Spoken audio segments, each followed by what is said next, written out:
ॐ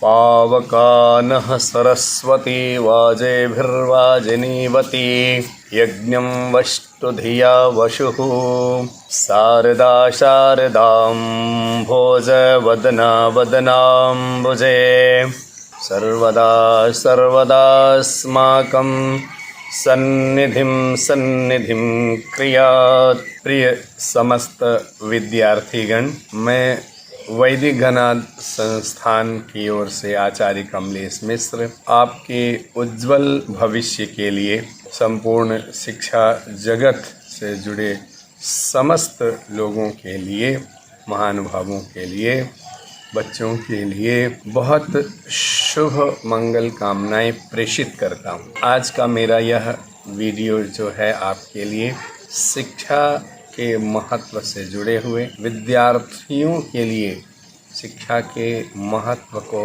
और कैसे हम समझें, जानें और सहज कैसे हम शिक्षा के क्षेत्र में उन्नति पाएं, समस्त प्रकार की जो विघ्न बाधाएं हैं वो हमसे कैसे दूर हों, पढ़ाई में शिक्षा को ग्रहण करने में मन कैसे लगे और हम अपने विद्यार्थी जीवन को कैसे सफल बनाएं और सफलता के फल को कैसे हम प्राप्त करें, इसी पर आधारित है। आज का यह वीडियो आपके बहुत काम आएगा। जैसा कि हमने अभी प्रार्थना किया है, माँ सरस्वती से प्रणाम किया है कि जिस तरह से अग्नि शुद्ध पवित्र है, कुछ भी चीज़ हम आग में डालें तो वो जल करके आग के रूप में परिवर्तित हो जाती है। उसी प्रकार से आपके इस मनुष्य जीवन में चीज़ें आती हैं, हम जो प्राप्त करते हैं वह जानकारी के रूप में हमारे अंदर स्थित हो जाती है। अब उसमें अच्छी भी चीज़ें हैं, बुरी भी चीज़ें हैं, तो जानकारी हमें दोनों की ही प्राप्त होती है। लेकिन हम चूँकि विद्यार्थी जीवन की बात कर रहे हैं, तो विद्यार्थी हमेशा बहुत आज की इस व्यवस्था में, शिक्षा की व्यवस्था में बहुत ही मुश्किल और दुष्कर हो गया है कि सबको शिक्षा सुलभ हो। जिनको सुलभ है, जिनके लिए व्यवस्था है, वो उसका सही रूप से लाभ सभी विद्यार्थी नहीं ले पाते। और जब आपकी नींव, चूँकि शिक्षा आपके जीवन का मूल नींव है, और उस शिक्षा को आप जब तक पूर्ण रूप से सफलतापूर्वक नहीं प्राप्त करेंगे, तब तक आपका जीवन जो है अधर में लटका रहेगा। इसी के लिए हम माँ भगवती सरस्वती से, वीणा वादिनी से यह प्रार्थना करते हैं कि आपके पूरे जीवन क्रम में उनका सानिध्य, उनका साथ आपको प्राप्त हो। इसी को लेकर के हम आए हैं। त्राटक दीक्षा विद्यार्थियों के लिए है। यदि आप त्राटक दीक्षा का प्रयोग अपने जीवन में करें तो कितना भी नकारात्मक आपके सराउंडिंग में, आपके चारों तरफ माहौल हो, लेकिन त्राटक विद्या से, त्राटक दीक्षा से आपका पढ़ाई में कंसंट्रेशन, एकाग्रता, आपकी लगन बढ़ती जाएगी। आपका जो संदेह है, आपका जो डाउट है, आपकी जो दुविधा है, वो धीरे धीरे खत्म होती जाएगी और आपको वास्तविक यथार्थता, जो विद्यार्थी का गुण और स्वभाव होना चाहिए, उसमें आपको स्वतः ही परिलक्षित होता दिखाई देगा। तो चूंकि हम जब आज की शिक्षा ग्रहण करते हैं, आज की शिक्षा हम जब लेते हैं, तो उसमें हमें कई प्रकार की बाधाएं आती हैं और माता पिता बहुत ही मुश्किल से, चूँकि सबके लिए धन बहुत ज़्यादा नहीं सुलभ है, लेकिन आपके भविष्य के लिए वो बहुत अथक प्रयास करते हैं कि हमारे बच्चों का भविष्य उज्जवल हो, और उसके लिए वो चाहे लोन लें, कर्ज लें, चाहे अपनी प्रॉपर्टी, पैतृक संपत्ति को बेचें, लेकिन उनका उद्देश्य होता है कि हमारे बच्चे का भविष्य संवरे। विद्यार्थीगण सबसे ज़्यादा गलती कहाँ करते हैं? जब उनका मेन पढ़ाई का समय होता है, जब उनका मेन टाइम होता है कि वो सभी प्रकार की विघ्न बाधाओं से दूर हों, आडंबर से दूर हों और मन को यहाँ वहाँ ना भटकाएं, तब वो यही करते हैं। अनावश्यक गपशप करते हैं, अनावश्यक चर्चाएं करते हैं और पढ़ाई वाले विषय को छोड़ करके अन्यथा कई विषयों में वो अपने ध्यान को, अपने मन को, अपनी बुद्धि को लगा देते हैं, जबकि उनको ये विचार करना चाहिए कि ये समय हमारा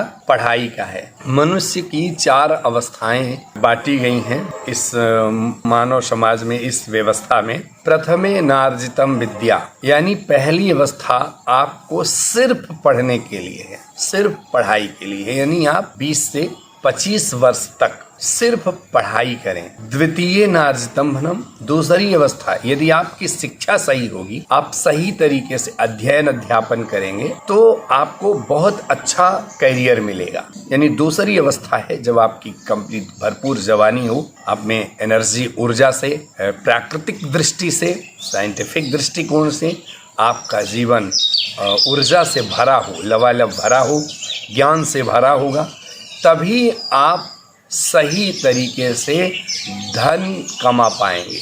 यानी धन के अर्जन का समय होगा 25 से 50।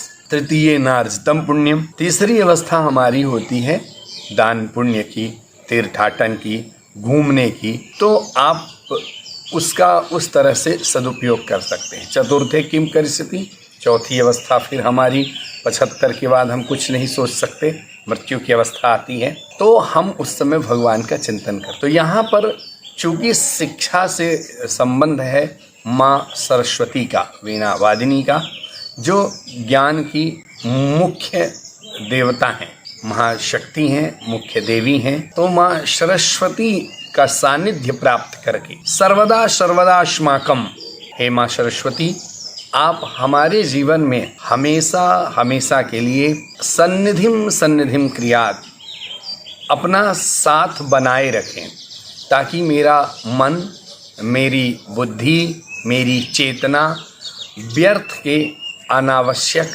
बातों में ना जाए, व्यर्थ के चिंतन में ना जाए। और जब आप पॉजिटिव, सकारात्मक भाव यह रखेंगे, यह दृष्टिकोण रखेंगे, तो आपका बहुत ही उज्जवल भविष्य होगा।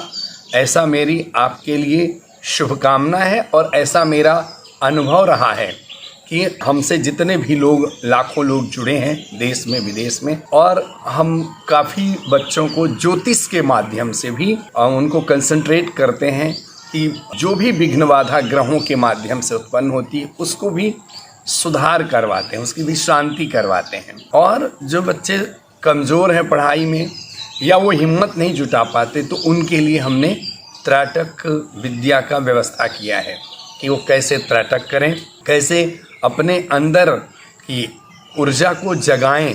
आपके अंदर अथाह ऊर्जा है, पूरा ब्रह्मांड एक एक शरीर में समाया है। हम लोग उसकी वैल्यू को नहीं समझ पाते हैं, हम अंदर तक उतर ही नहीं पाते हैं। तो यह मनुष्य जीवन बहुत मुश्किल से मिला है। भगवान श्री राम ने अपने जीवन में कितना त्याग किया था, पढ़ाई के लिए गुरु के साथ हो लिए थे। गुरु गृह पढ़न गए रघुराई, अल्पकाल विद्या सब पाई। जब हम त्याग की भावना रखेंगे कि नहीं, इस समय मुझे सिर्फ पढ़ना है, और हम पढ़ाई के लिए अपने घर से बाहर निकले हैं, तो सिर्फ पढ़ाई की बात हो, दोस्ती नहीं होनी चाहिए, फ्रेंडशिप नहीं होनी चाहिए। क्योंकि हम समझते हैं फ्रेंडशिप माने होता है फ्रॉडशिप, यानी आज के फ्रेंड बहुत ही फ्रॉड होते हैं। ये अधिकतर की बात कर रहा हूँ, इसमें सब नहीं है। और दोस्ती का मतलब होता है जो एक दूसरे में दोष भर दे। मित्रता अब नहीं रह गई। मित्र वो होता है जो अपने मित्र को, अपने साथी को भटकने ना दे। यानी जैसा वो अपने लिए अच्छा चाहे, अपना उज्जवल भविष्य चाहे, उसी प्रकार से वह अपने साथी का भी कल्याण चाहेगा, तो वह उसको गलत दिशा की तरफ नहीं ले जाएगा। हमारे पास, हमने भारत पूरा भ्रमण किया है और भी बाहर कई देशों में यात्रा हम कर रहे हैं, तो हमने ये पाया है कि हम अपने मूल समय को, पढ़ाई का जो समय है, जो हमें ज्ञानार्जन का समय है, उसको हम अनावश्यक गंवाते हैं। तो जब हम व्यर्थ में अपने टाइम को पार्टिसिपेट करेंगे, गंवाएंगे, तो फिर उससे आपको धोखा होगा। इसलिए अपने माता पिता के उन प्रयासों की कद्र करिए कि जो अपनी इच्छाओं को तोड़ करके, मार करके आपके उज्जवल भविष्य के लिए प्लान करते हैं।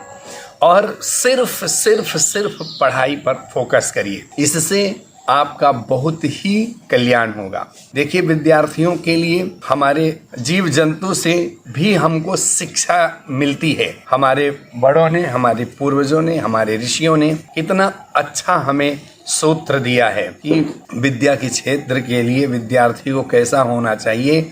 तो काक चेष्टा वको ध्यानम स्वान निद्रा तथैव चा अल्पाहारी गृहत्यागी विद्यार्थिनः पंच लक्षणम।